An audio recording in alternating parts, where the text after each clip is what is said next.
자, 해외를 나가 보시면 여러분들 무엇을 경험하게 되시던가요? 아니면 문산에 살면서 문산 거리에서 외국인을 보게 되면 무엇을 경험하셨었나요? 나와 다르다는 것을 경험해 보셨지요. 제가 연구월 기간에 미국을 방문했었습니다. 그때 미국에 사시는 한인 분들이에게서 정말 다른 점을 하나 발견할 수가 있었는데요. 주일 설교를 마치고 미국에서의 남은 시간이 하루 정도 남아 있었는데 그 월요일에 한 성도님께서 주변을 좀 구경시켜 주겠다며 식사 대접을 하고 싶다고 연락이 온 겁니다. 저는 생각에 뭐 한 반나절 정도겠지? 아침에 뵈면 주변을 좀 둘러보고 점심 먹고 헤어지겠지? 오후에는 출국을 위해 짐도 싸고 선물할 선물도 고를 수 있겠지? 이런 생각을 했습니다. 그게 보통 우리의 생각이지 않습니까? 우리가 보통 누구를 만나면 보통 반나절이잖아요. 밥 한 끼, 카페 한 잔. 이게 기본값이잖아요. 근데 전혀 미국 사람들에게서는 이 기본값이 다르다는 것을 발견할 수 있었습니다.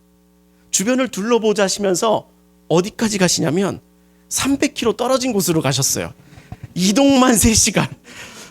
3시간 가가지고 점심 먹고 조금 둘러보고 3시간 걸려서 다시 돌아오니 저녁 시간이죠. 저녁 먹고 숙소로 돌아오니 밤 9시간이었습니다. 정말 대국에 사는 사람들은 이 지경이 다르구나. 우리는 점심 한 끼 카페 한 잔이면 끝인데 이 미국 대국에 사는 사람들은 하루를 온종일 써버리는구나. 이렇게 좀 지경이 다르구나라는 것을 경험할 수가 있었습니다. 이런 차이가 바로 나라가 다른 사람들의 차이랍니다. 우리의 신앙인들도 마찬가지죠. 우리는 예수 그리스도를 믿어 하나님의 자녀가 된 줄 믿습니다. 우리는 예수 그리스도를 믿어 하나님 나라의 백성이 된 줄 믿습니다. 우리의 소속은 천국 백성인 줄 믿습니다. 그렇기에 하나님 나라를 살아가는 백성들은 세상의 사람들과 세상 나라에 속한 사람들과는 다르지요. 어떤 점이 다르던가요? 믿음이 없는 사람들과 별반 다를 바 없다라고 생각하시면서 자신은 무슨 차이인지 모르겠다 이러고 싶으신가요? 말씀에 믿음을 둔 우리는, 예수 그리스도를 믿는 우리는, 하나님 나라의 백성된 우리는 세상에 속한 나라에 속한 우리 사람들과는 다르게 예배의 가치를 둡니다.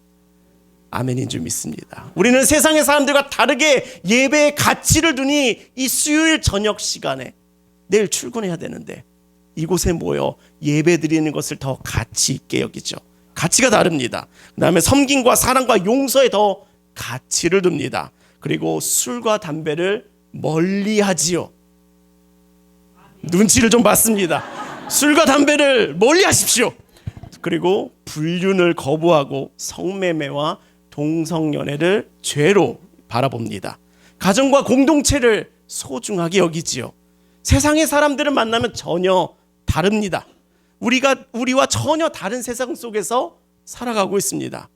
불륜을 즐겨하고 가정이 있는 사람들이 회사에 여자친구, 남자친구를 두며 술자리와 2차와 3차의 접대를 당연하게 여기며 동성애 또한 가볍게 여기고 있지요. 정말 전혀 다르답니다. 왜 이렇게 다를까요? 왜 이렇게 세상의 사람들과 믿는 사람들은 다를까요? 바로 소속된 나라가 다르다는 것입니다. 하나님 나라에 속한 백성과 세상 나라에 속한 사람들은 이렇게나 다르답니다. 우리가 오늘부터 수요일마다 사무엘 하의 말씀을 읽을 것이랍니다. 사무엘 하의 말씀 가운데 내 안에 주님의 나라를 이루소서라는 큰 기도 제목을 붙잡고 말씀을 읽으려고 합니다. 그리고 오늘 사무엘 하의 말씀 앞에 서며 나는 어떠한 나라에 살 것인가 라는 질문을 통해 하나님 나라를 더 살아가는 삶으로 더 나아가시기를 예수님의 이름으로 축복합니다. 아멘. 우리 사무엘하 1장 1절을 읽으면서 시작해 보시죠. 사무엘하 1장 1절입니다. 함께 읽겠습니다. 시작. 사울의 죽은 후에 다윗이 아말렉 사람을 도륙하고 돌아와서 시글락에서 이틀을 머물더니 아멘.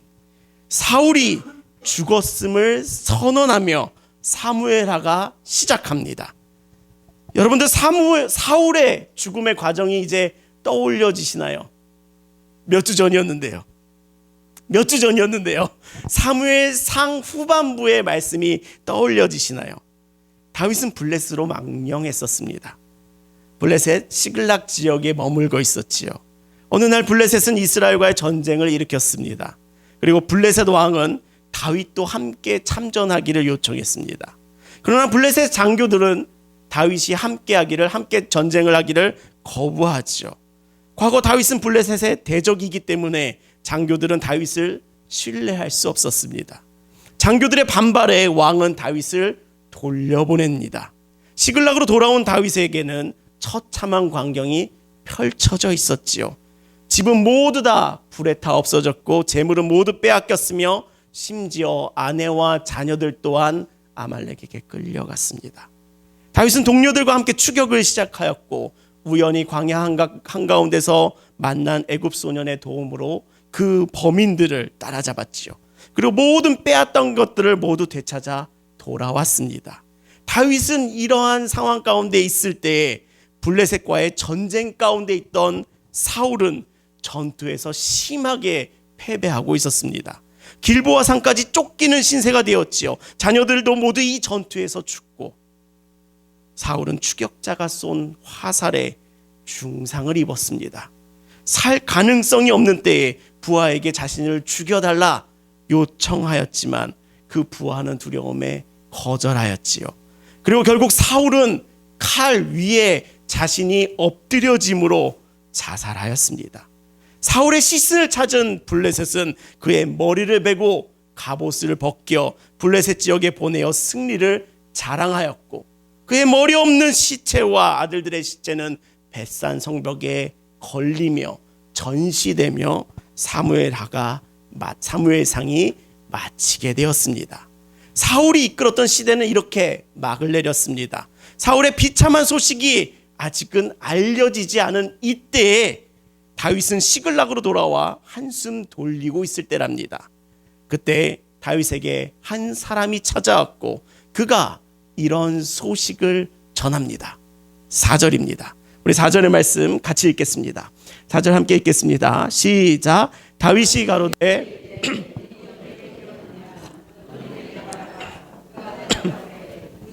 전쟁 중에 죽은 자도 많았고 사울과 그의 아들 요나단도 죽었나이다 하는지라. 아멘. 만신창이가 되어 다윗을 찾아온 한 사람은, 한 청년은 어떠한 소식을 전합니까? 사울과 그의 아들 요나단이 죽었다라는 소식을 다윗에게 전하고 있습니다. 충격적인 소식이지요.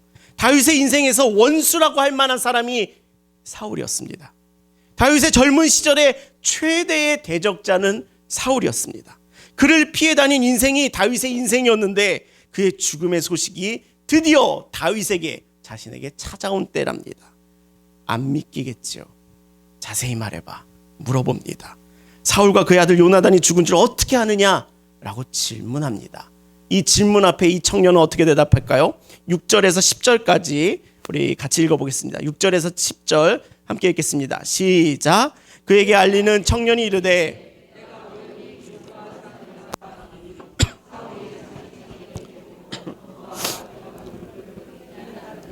사울이 뒤로 돌아 나를 보고 부르시기로 내가 대답하되 내가 여기 있나이다 한즉 내가 이르되 너는 누구냐 하시기로 내가 그에게 대답하되 나는 아말렉 사람이니이다 한즉 또 내게 이르시되 내 목숨이 아직 완전히 있으므로 내가 고통 중에 있나니 청하건대 너는 내 곁에 서서 나를 죽이리라 하시기로 그가 엎드려진 후에는 살 수 없는 줄을 내가 알고 그의 곁에 서서 죽이고 그의 머리에 있는 왕관과 팔에 있는 고리를 벗겨서 내 주께로 가져왔나이다 하니라.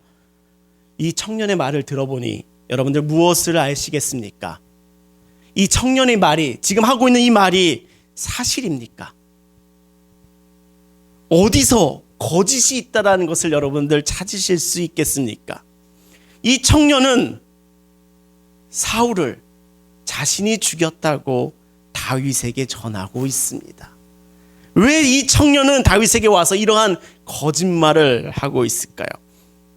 이 청년은 다윗에게 사울의 죽음의 소식을 전하면 다윗이 기뻐할 것으로 판단했습니다. 사울을 내가 죽였으니 그 다음 실권자인 다윗을 찾아가 내가 죽였다라고 하면 다윗이 나를 좋아하고 중용할 것이야 라고 판단되겠지요. 우리도 A라는 사람과 B라는 사람의 사이가 안 좋은데 나도 A와 사이가 안 좋아지면 여러분들 누구를 찾아가십니까? 여러분들은 누구를 찾아가십니까? 네, 오늘 설교 끝났습니다. B를 찾아가게 되지요. B를 찾아가 무엇을 합니까? 뒷담화, 물고 뜯고 씹고 즐기는 아주 즐거운 사탄의 교제가 펼쳐지잖아요. 우리의 삶에도 이런 모습이 참 곳곳에 있습니다. 청년이 이 다윗을 찾아와 왜곡된 소식을 전하는 이유는 다윗을 통해 이 소식을 전하면 얻을 이익이 있다라고 판단하는 것이겠죠. 그러나 다윗은 어떠한 반응을 보이실까요? 사울이 죽었어? 할렐루야! 주님 살아계시네! 원수를 다 죽이고 하며 기뻐하며 즐거워하며 하나님을 노래하였을까요? 찬양하였을까요? 다윗이 이렇게 기뻐하였을까요? 참 놀라운 모습이 우리들한테 보여집니다. 우리 11절과 12절의 말씀 같이 읽겠습니다. 11절과 12절 같이 읽겠습니다. 시작. 이에 다윗이 자기 옷을 잡아 찢음에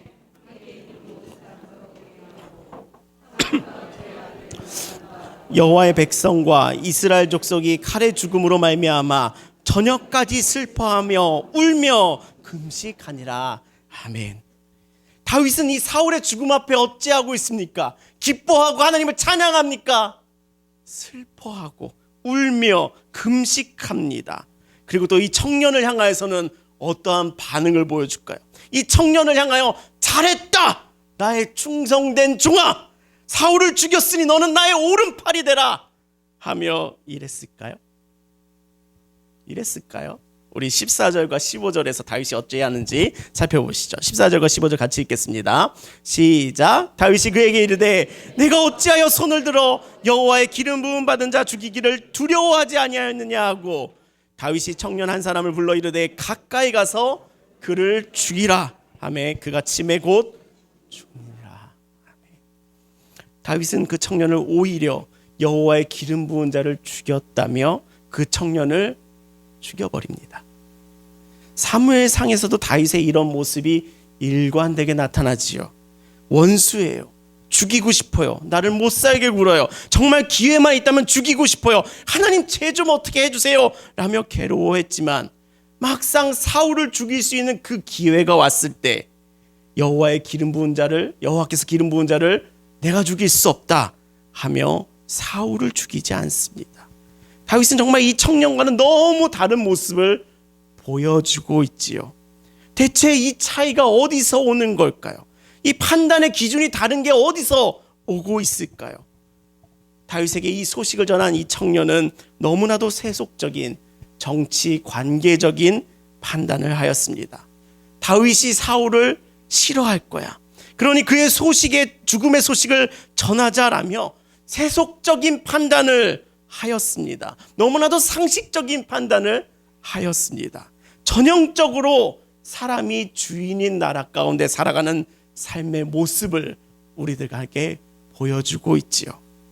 그러나 다윗은 너무나도 신앙적인 판단을 합니다. 원수인 사울조차도 하나님께서 기름 부어 세우신 사람이라는, 사울을 인정하는 것이 아닌 세우신 하나님을 인정하고 믿음을 두는 신앙적인 판단을 그 순간에도 하고 있는 것이지요. 다윗의 이 모습이야말로 사람이 아닌 하나님께서 주인인 나라, 그 나라에 살아가는 모습을 우리들에게 보여주고 있습니다. 우리 사랑하는 좋은 성도 여러분, 오늘 이 다윗이 살아가고 있는 하나님 나라의 삶의 모습이 우리들한테 보여지기를, 여러분들에게 보여지기를, 계시되기를 예수님의 이름으로 축복합니다. 하나님께서 주인인 나라에 살아가는 이 다윗의 모습이 오늘 우리들의 가운데 삶의 신앙의 도전이 되시기를 예수님의 이름으로 축복합니다. 또 이 모습으로 살아가자라며 초대하시는 하나님의 손길이 오늘 여러분께 닿기를 예수님의 이름으로 축복합니다. 하나님께서 주인이시니 사울을 향한 그 미움보다는 하나님께 대한 믿음이 더 큰 것이랍니다.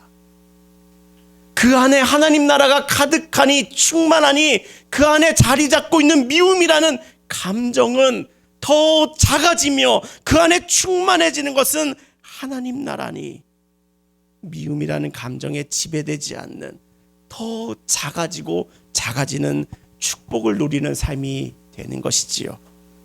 우리 사랑하는 좋은 성도 여러분, 우리의 삶에도 상대를 향한 주체할 수 없는 미움이 커질 때, 내 안에 그 미움이 충만하여질 때 내 삶이 지옥이 되곤 하지요.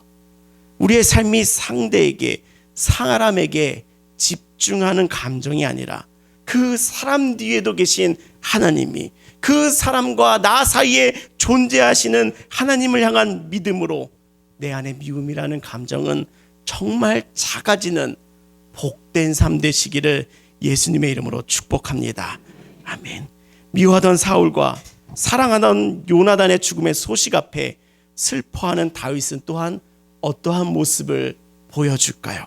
우리 17절과 18절의 말씀 같이 읽겠습니다. 함께 읽겠습니다. 시작. 다윗이 슬픈 노래로 명령하여 그것을 유다 족속에게 가르치라 하였으니 곧 활 노래라. 야살의 책에 기록되었으되. 아멘. 다윗은 어찌합니까?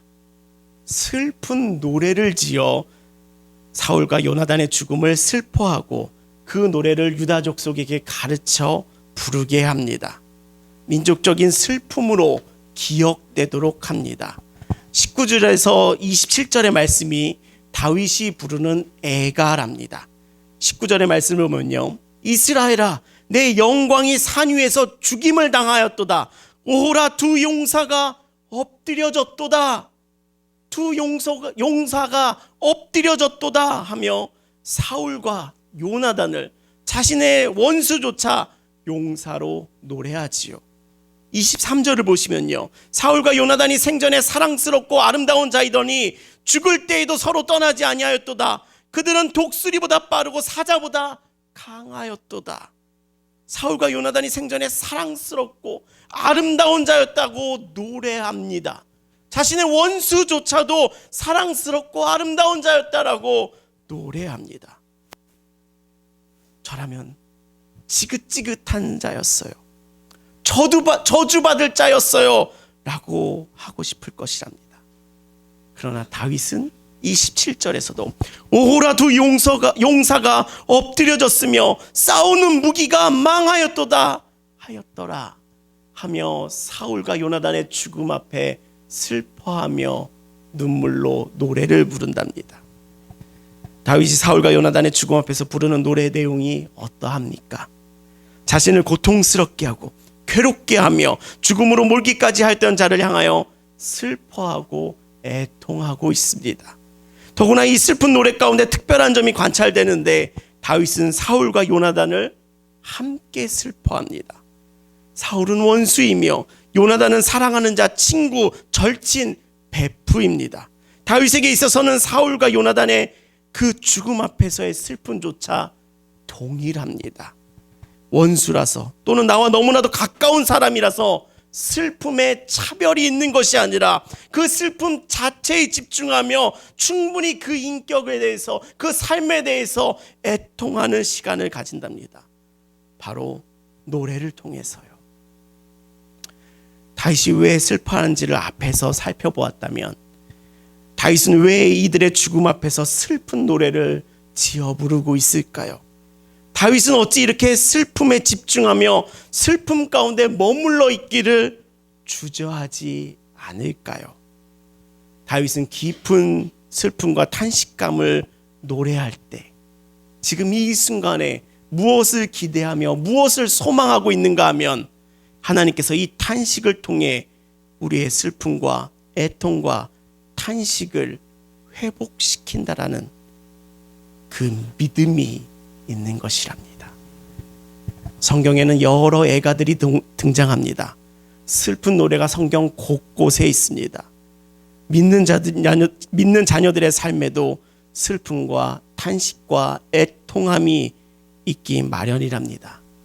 그러나 믿는 자녀들에게는, 하나님 나라의 자녀들에게는 슬픔과 탄식과 애통함을 그대로 두지 아니하시고 하나님께서 결국은 회복시킨다라는 놀라운 회복과 은혜가 찾아옵니다. 예수님께서도 이렇게 말씀하셨지요. 애통하는 자는 복이 있나니 그들이 무엇을 받을 것이다 라고 하셨나요? 애통하는 자는 복이 있나니 그들이 주여 그들이 위로를 받을 것이미요 라고 예수님도 말씀하셨습니다. 여러분들이 조금 졸음에 빠져들어가는 것 같아서 한 번쯤 다시 한번 긴장감을 주었습니다. 예수님도 이렇게 말씀하셨어요. 애통하는 자는 복이 있나니, 복이 있대요. 애통하는 사람이 그들이 하나님의 위로를 받을 것이며 라고 우리들에게 말씀하셨습니다. 우리 하나님 나라를 살아가는 우리 사랑하는 조용교회 성도 여러분, 누군가로 인하여 깊은 슬픔이 내 마음 가운데 머물 때, 애통하는 마음 가운데 머물며 한탄하는 마음 가운데 머물 때, 자신의 그 슬픔 가운데 계속해서 머물러 있기보다, 그 감정 안에만 머물러 있기보다 그 애통함을 결국은 하나님께서 회복시킨다라는 것에 믿음을 두시기를 예수님의 이름으로 축원합니다. 그 회복이 있다라는 것에 하나님께 소망을 두시기를 예수님의 이름으로 축복합니다. 이 애통함에는 하나님의 위로가 반드시 찾아온다라는 것을 믿으시기를 예수님의 이름으로 축복합니다. 애통하는 자들마다 위로를 받을 것이다 라고 말씀하신 예수님의 말씀을 믿으니 애통하는 삶 가운데 있은 시기라도 하나님께서 반드시 회복시키시며 위로를 주신다는 이 말씀 가운데 믿음을 두시기를 예수님의 이름으로 축복합니다. 오늘 사무엘하의 첫 장의 말씀을 펼쳤습니다. 사울의 죽음과 다윗의 애통함의 모습의 말씀이 오늘 우리 가운데 다가오고 있습니다.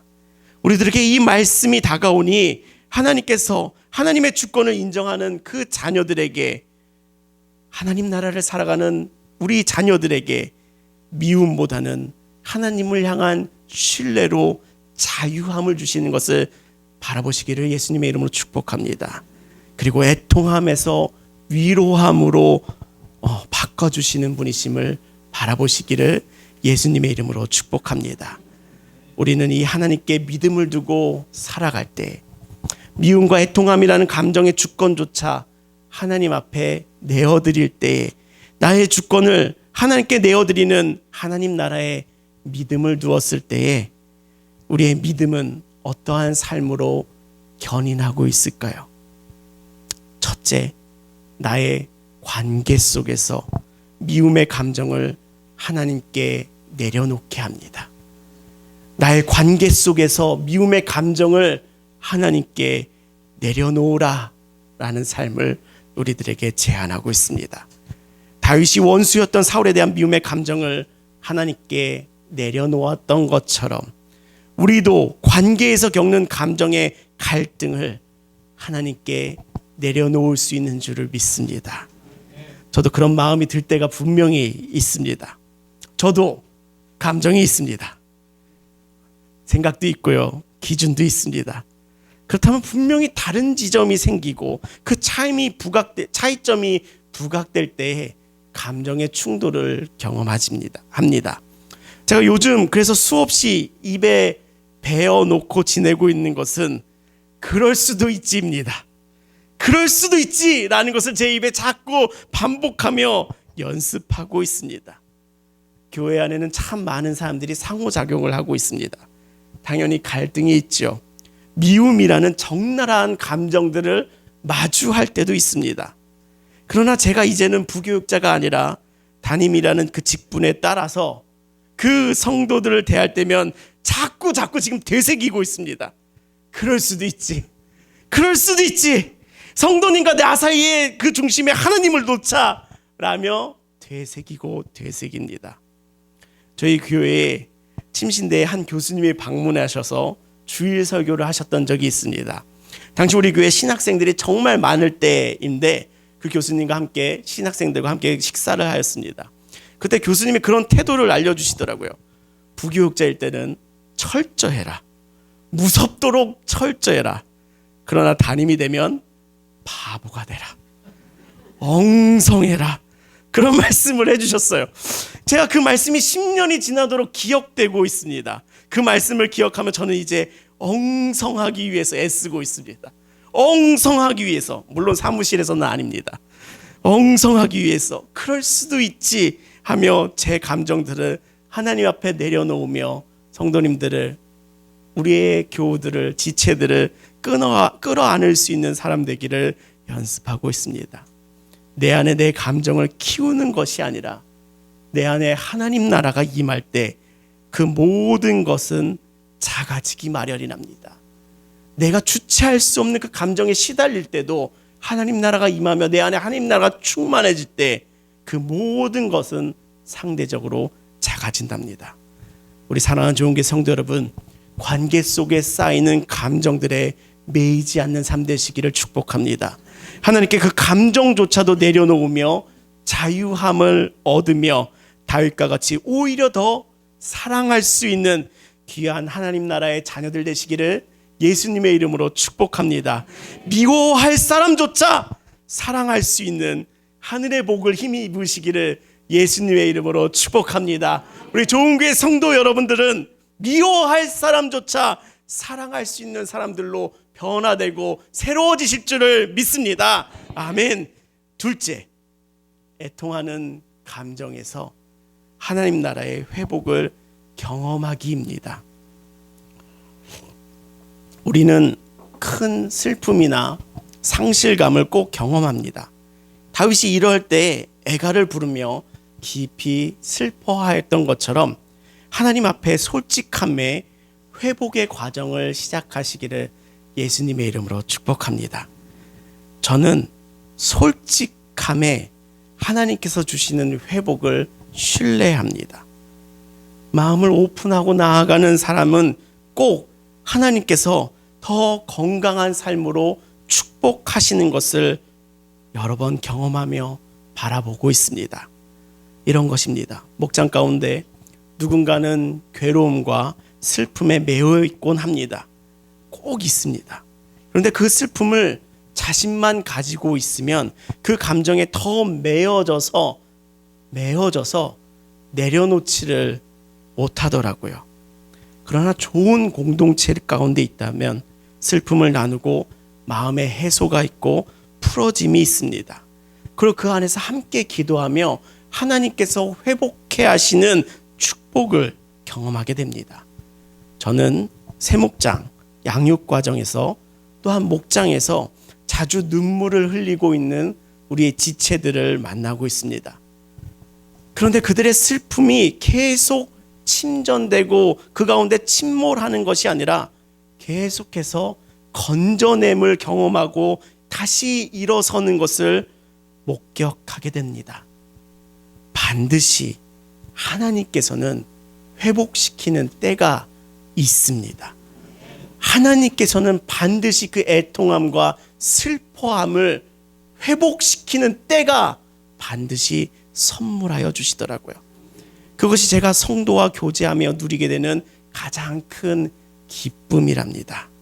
그 눈물의 삶에서 다시 웃는 그 삶을 볼 때, 자신을 주체하지 못하던 그 삶에서 이제는 일어서는 그 모습을 바라볼 때, 수없는 전화를 받으며 기도해드렸던 시간들이 지나며 이제는 교회 안에서 웃으며 만나는 그분을 바라볼 때 저도 참 기쁘며 목자의 기쁨을 함께 누린답니다. 그리고 또 다른 어떠한 슬픔 가운데 있는 지체를 만나러 또 나아갑니다. 제가 이 모든 사역의 과정 가운데 여러분들에게 전해드리고자 하는 마음은요, 다윗의 이 슬픔의 노래처럼 그 깊은 슬픔과 애통함과 탄식함조차도 하나님께서 위로로 회복으로 바꾸신다는 것을 꼭 믿으시기를 바랍니다. 하나님께서 꼭 회복의 자리로 나아가게 하신다는 그 하나님께 믿음을 두시기를 예수님의 이름으로 축복합니다. 나의 믿음이 어디 있어야 하는가? 하나님 나라를 살아가는 자로서 어떠한 삶으로 견인되어야 되는가? 라고 했을 때 그 애통하는 감정 속에 계속해서 빠져가며 우울감을 즐겨하며 그 우울감을 묵상하는 것이 아니라 그때에 하나님께서 회복하게 하실 것을 믿으며 바라보며 오히려 소망하는 삶이 바로 하나님 나라를 살아가는 삶인 줄 믿습니다. 오늘 우리는 사무엘 하의 말씀의 첫 장을 열었습니다. 그 말씀 가운데 다윗은 사울의 죽음 앞에서 그 관계의 감정을 하나님 앞에 내려놓는 모습을 보여줬고요.